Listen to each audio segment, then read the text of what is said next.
There was a girl.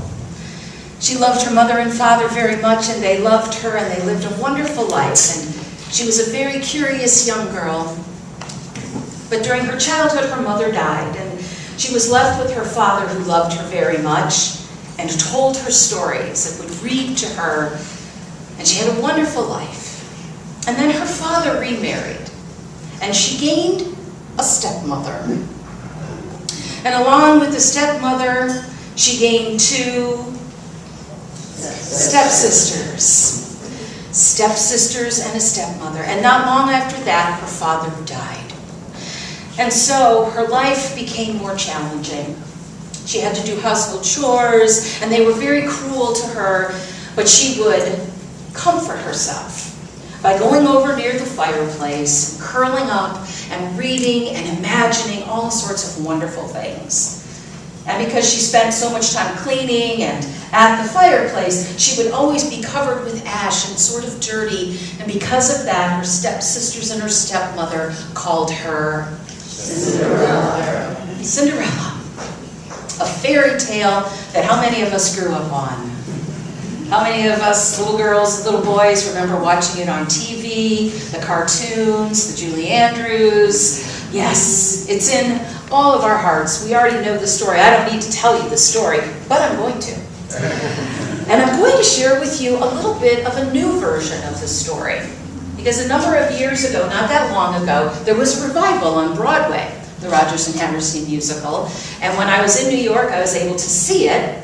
And my friend, Reverend Ken from San Francisco, we went and saw it together, and actually I wore this exact dress and shoes. So when Ken watches this on our website, Ken, do you recognize the outfit? And actually he was really kind. He gifted me with the ticket, and we put together this service based on the Broadway musical with the updates in it. And then that got me inspired to create a whole series of the metaphysics of Broadway. The spirituality of Broadway, because there are wonderful lessons in all stories. And Broadway tells amazing stories with music. What could be better? Big fan, big fan. My playlist is all show tunes. And so for the next 3 weeks, we're going to look at Cinderella. We're going to look at the characters from what I have called the Wicked Wizard of Oz, combining all 3 of those stories into one sermon for you. And then wrapping up with a newer musical called Dear Evan Hansen. We're going to take a look at these characters and what they can teach us, because there is so much for us to learn from these Broadway stories. Now, I'm happy to report that Cinderella has evolved a little bit. It's not exactly the story that you grew up with. This Cinderella helps homeless people. She's always been kind and generous of heart, but she has an agenda. She has a mission. The prince is transformed. The fairy godmother has transformed. And there are really important lessons for us. So Cinderella continues to go out of her way to help people. She helps that wonderful bird who becomes her fairy godmother, just as she did in the original. And later, that same bird transforms right on stage, which I will share with you later. However, the world around her doesn't support her. She is derided and ridiculed by her stepmother for being kind. Her stepsisters offer no help. She's relegated to a disappointed and cruel existence. Life didn't turn out as planned or as promised by her father. How many of us have found the same thing to be true? We may not be sweeping ashes, or maybe we are. Each of us can be Cinderella. No matter what, no matter how cruel her family is to her or how hard her life is, Cinderella knows there is a place where she can always go, a place where she was always safe, and a place where she can find comfort in her imagination, one of the 12 powers, with her books. No matter what life throws at us, we have a place of inner peace we can all turn to. Metaphysically, it's her inner sanctuary of the soul, her connection to God, and from that special place, she envisions a magnificent life.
in the jungle, all alone and unarmed. When I meet a lioness in her lair, then I'm glad to be back in my own little corner, all alone in my own little chair.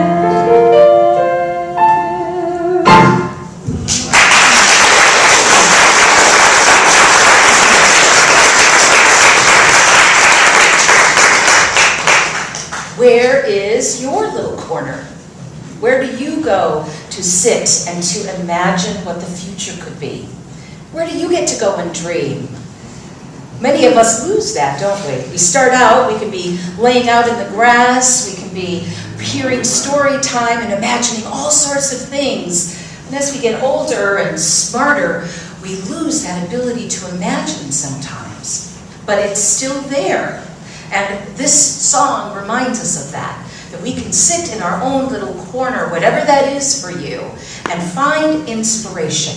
Find that power of imagination and fire it up in yourself and see what it brings.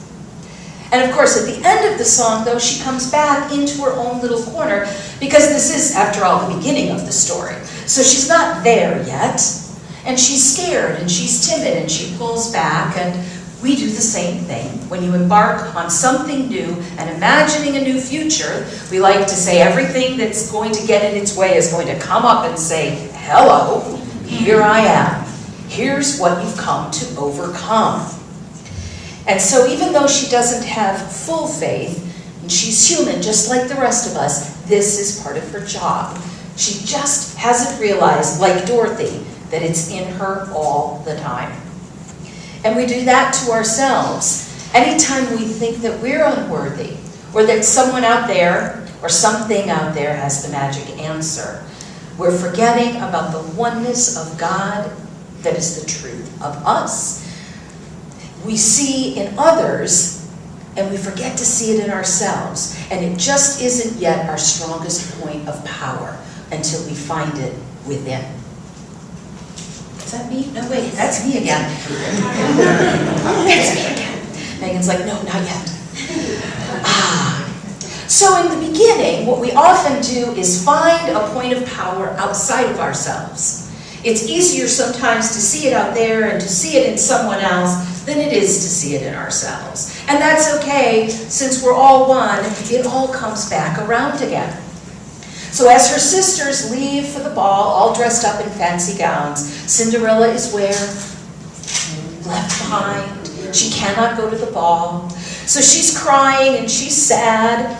And along comes one of the townspeople, probably one of the townspeople that she's helped before, because she helps the homeless, and she helps those who are a little different, and she's very accepting of them. And then along comes this townsperson called Crazy Marie. Yep, Crazy Marie. She's kind of a mess. She's a little bit scary when you first look at her, but Cinderella knows she's a wonderful person. So Crazy Marie appears. And she's dressed in all sorts, she's got leaves coming out of her hair, I can't even do it justice. And she says, oh, Cinderella, why don't you just go to that fancy ball? What is stopping you? And Cinderella says, well, I can't go to the ball. For that, I would need a fairy godmother. And whoosh, boom, bang, Crazy Marie falls into a tree. Her dress transforms and she comes out, voila, the fairy godmother. Just like it was on Broadway. Just like it. So the fairy godmother was there all the time. Crazy Marie transforms right on stage in this version, and you can't even believe that it's happened before your eyes. And how often is our fairy godmother disguised as something that we think isn't valuable? The spirit is what the fairy godmother represents. And I noticed that Megan sang a song for us this morning about the face of God, the FG, and the fairy godmother, the FG, the face of God in the fairy godmother. She's there to help you in the beginning stages and also to ultimately help you realize that that power is where? Within. Your fairy godmother is that spirit within you, and all you need is that tiny opening, a wish, a cry. That's what Cinderella was calling for, and boom, the universe rushed in to support her. And it does the same thing for you. It doesn't know any limits. The face of God knows no limits. And you'll notice that the fairy godmother does not create something out of nothing. She takes a pumpkin and makes a carriage. And she takes mice and she makes horses. Yes, she works with what she's already got. And that's what we get to do. We get to work with what we have. And so we want to see what we want to create and not just what is there. See it in your mind. So now that she's tapped into her spiritual power, things begin happening. A pumpkin is now a carriage. Mice are horses. Rags turn into a beautiful gown when Fairy Godmother casts the light of appreciation on them. As Eric Bauer says in Spiritual Economics, do not make it right, but see it right. See everything with a loving and pure heart. Shine the love of your gratitude on the things already in your life and watch them transform. It's not just for Cinderella. Your pumpkins can become carriages. What already exists in your life is the platform of what could be. So never look at anything in your life and bemoan it again. Look at everything in your life, including your finances, and see them as they could be. How often is our good our fairy godmother? Spirit, right in front of us, and we ignore it because we are too busy and it didn't look the way we thought it was supposed to look. That face of the homeless person or your family member or a challenge is actually the face of God. Your fairy godmother. Your FG helps you see beyond momentary limitations to the blessing on the other side. Your fairy godmother is that spirit within you. All that it takes is a tiny opening, a wish, a cry, a prayer, a dream for your FG/spirit comes rushing in to support you. All she had was the faith. Cinderella had the faith, the size of a mustard seed, and the universe rushed in to support that tiny faith. Voila, bibbidi-bobbidi-boo. Fairy godmother. Your fairy godmother is the spirit within you, and it does not know any limits. It does not create the things necessary for the ball out of thin air or take them from someone else. She uses what is already there and transforms them by looking through what they appear to be.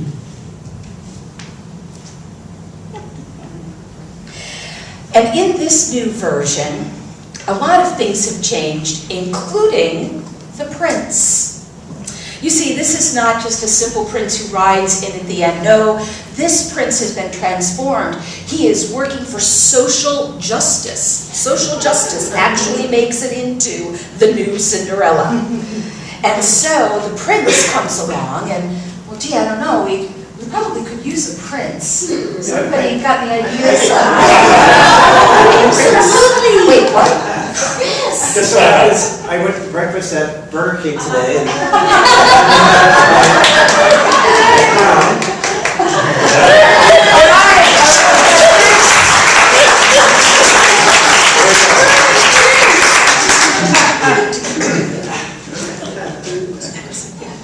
Great.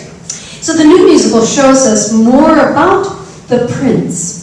The prince also feels trapped by his own circumstances and longs to be seen for who he is and not some name or title.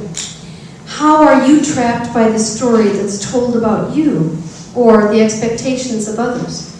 This prince finds the courage to break free and follow his heart to serve others. We're called to do the same with the freedom of our spirit. In fact, both Cinderella and the prince are defined by their status rather than who they truly are. In their encounters, they represent our ability to look through appearance to the truth that lies underneath. This is more than a mere romantic encounter. They are bringing the love to the situation, and the other person they see is actually a reflection of their own inner beauty. What and who you fall in love with is literally that part of yourself that you are unable to see or to fully own. Do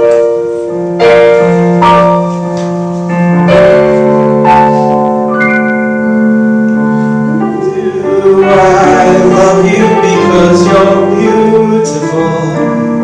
Or are you beautiful because I love you?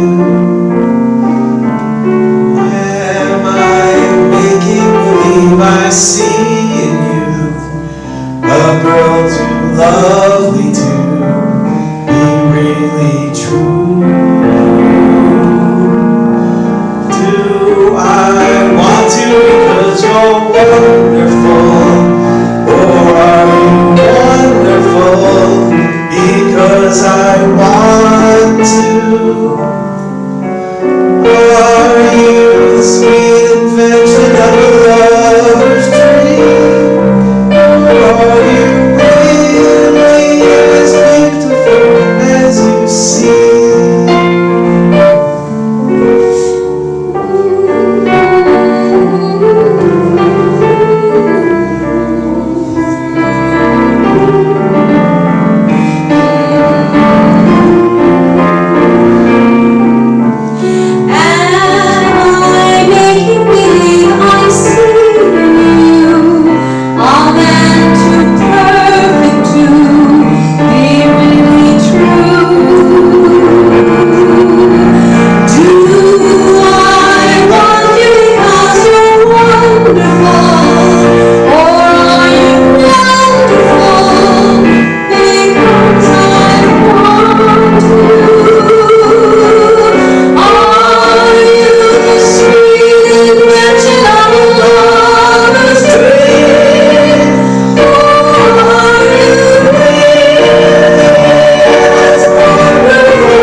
What are we really seeing in the other person?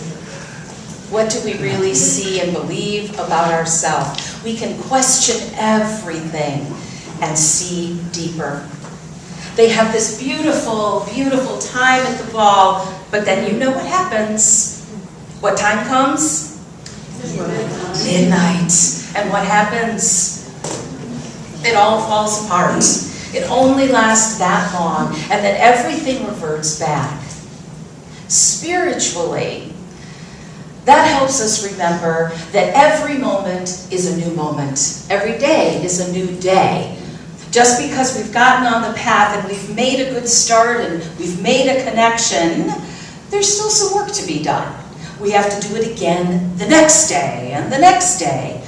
We don't say an affirmation once and it's done, right? And so, this reminds us that we start again.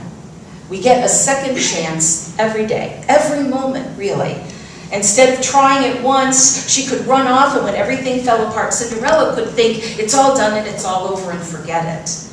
But no, there is still something in her that was so connected with that she wants for it to continue. So there is then the second ball. She gets this second chance. Even though she's discouraged, she finds out that there is a second ball. But once again, she's not prepared. Again, we're in the middle of the story, so she's not fully there yet. And so she is once again, she's back on the stoop of her house, and she is bemoaning that she is not going to be able to make it. And she finally says, oh, I just wish something would happen so that something different would happen. And voila, Crazy Marie is back again. And Cinderella says, oh, fairy godmother, I thought you would never get here. Don't we all feel that way sometimes? Where the heck have you been? And then the fairy godmother says this wonderful line to her. So when she says, oh, fairy godmother, I thought you would never get here, she says, oh, my dear, that's not true, or I couldn't be here at all. How unity is that? There was something in that spark that called her forth. That is how it could happen. So she represents our alignment with Spirit. As we get more aligned and as we use our power to speak forth what it is we want, things start manifesting. We may have our human doubts, but the face of God, the fairy godmother, is always ready to appear. And so she does. The Spirit appears and she shines this light of pure understanding on Cinderella and in the material things in her life. And once again, they transformed. And like the return of the prodigal son, we get do-overs. We're never done.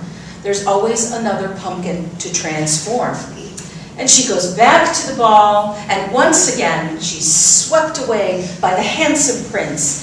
Because in an instant, we can be transformed. In a moment of meditation or right thinking, our whole world can shift in a matter of moments.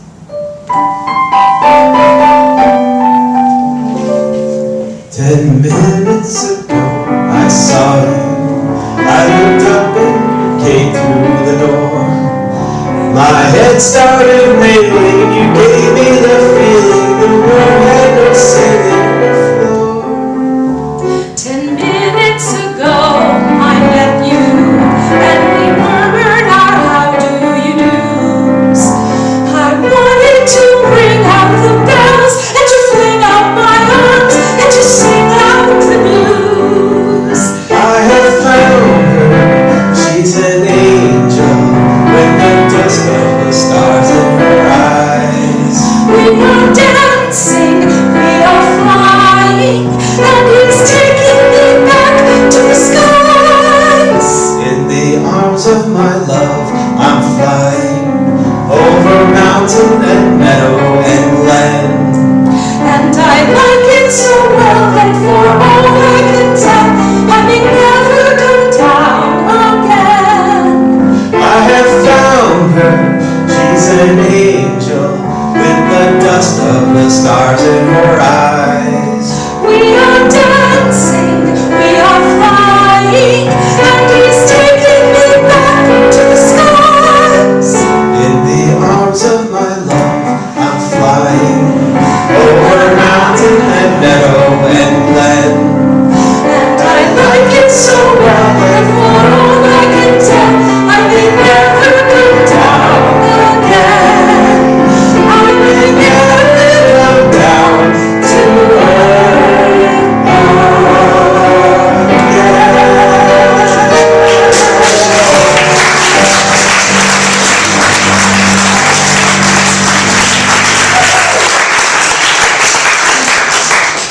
10 minutes is all it took. 1 moment is all it can take for you. Every disappointment can transform.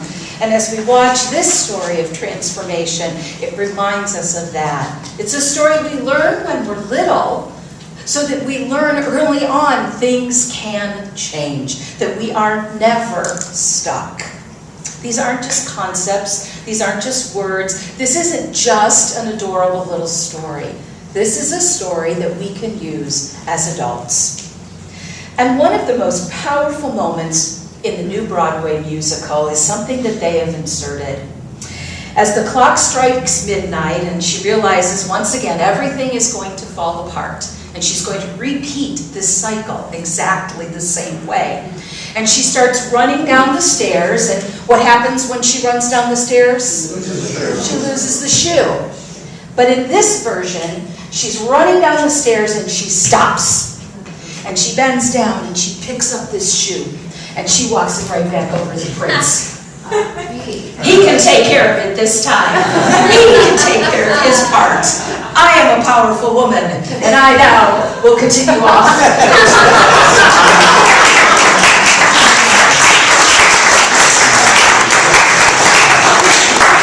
That's what the empowered woman does. And that's what the empowered man can do. He can take the signal. He can take the shoe. He can take the clue. She reminds us that we have power. She's a strong heroine. She had it all the time. There's no more waiting on somebody else. There's no someone else's story. She didn't just recite affirmations and sit at the fireside. She got up, she went to that ball, she met that prince, she handed him that shoe.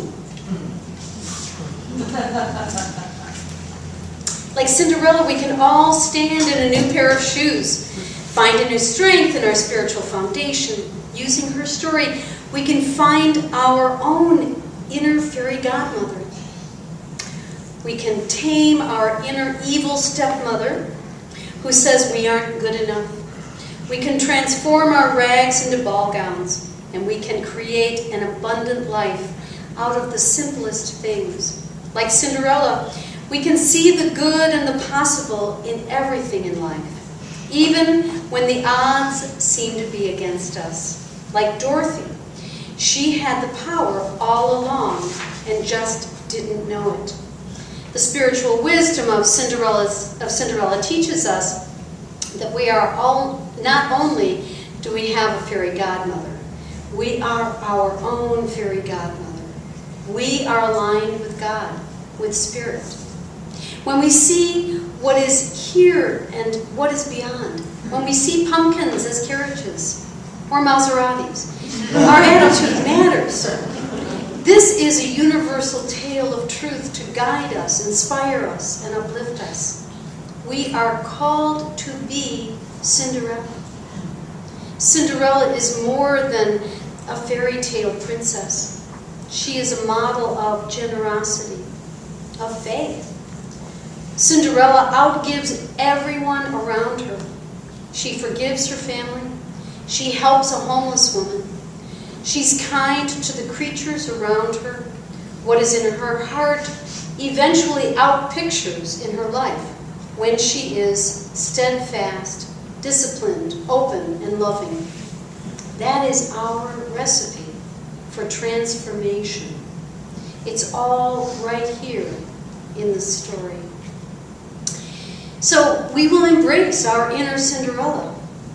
Yes, even you princes, when you are pure at heart, when you follow in those glass footsteps, you unleash the miraculous power of the universe.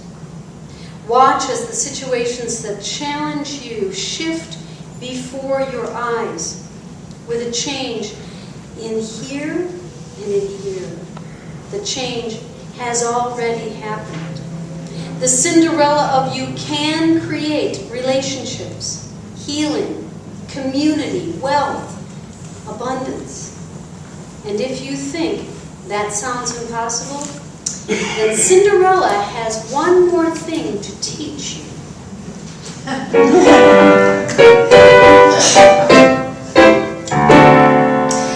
Impossible for a plain yellow pumpkin to become a golden carriage. Impossible for a plain country bumpkin and a prince to join in marriage. And four white mice will never be four white horses.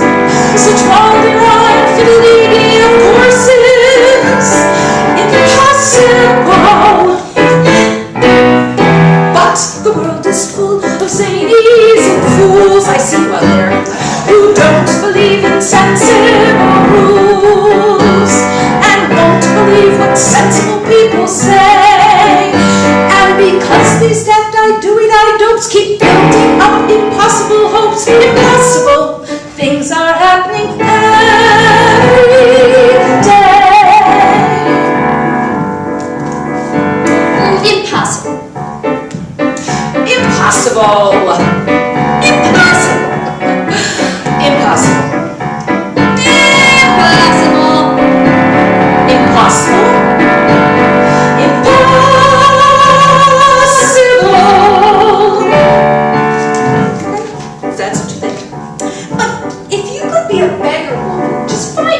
ago, and now you're a fairy godmother, then anything is possible, right?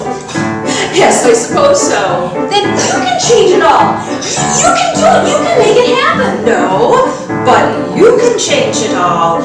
You can make it Oh, happen. never. I couldn't. Oh, no. I know that it may seem impossible, but if you believe in yourself, you might find out that it is indeed so possible for a plain yellow pumpkin to become a golden carriage. It's possible for a plain country pumpkin and a prince to join in marriage. And for my sorries before one more says, such ball-de-rod and fiddly-dee of course is quite possible.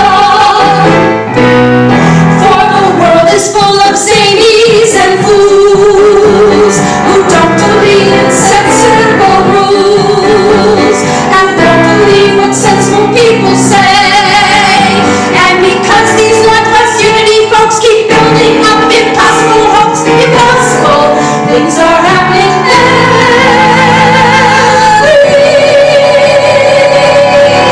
day.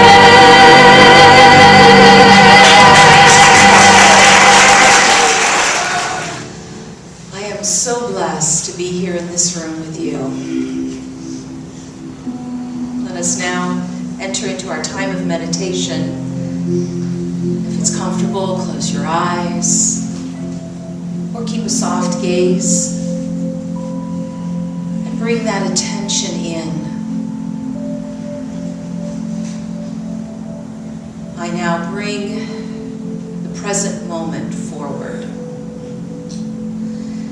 As I let all the thoughts from the past and the future drift away, I come fully into this present moment.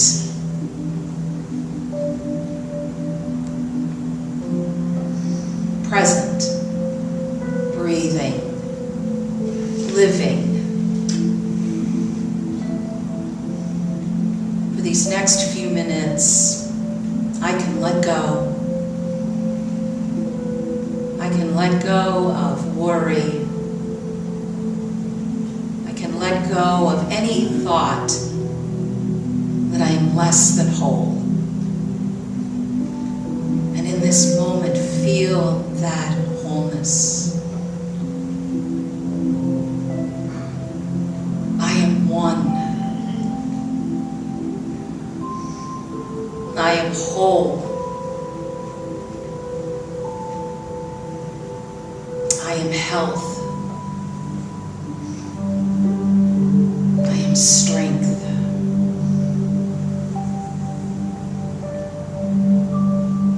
With each breath that I take, I know this more deeply. I feel it and I become it.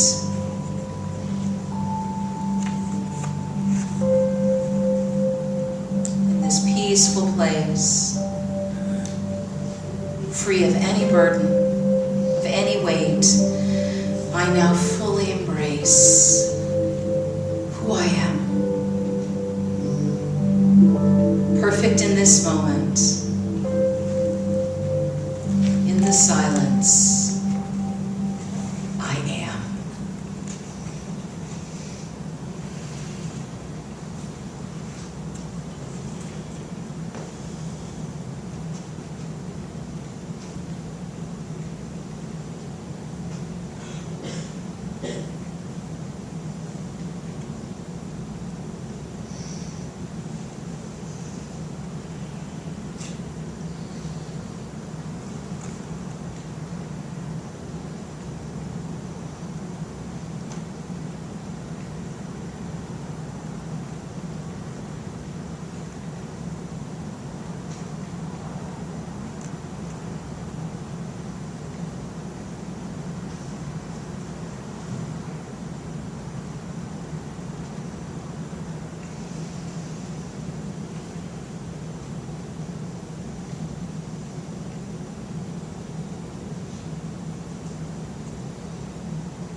As I move forward in this day and in the days ahead, this is my grounded center place.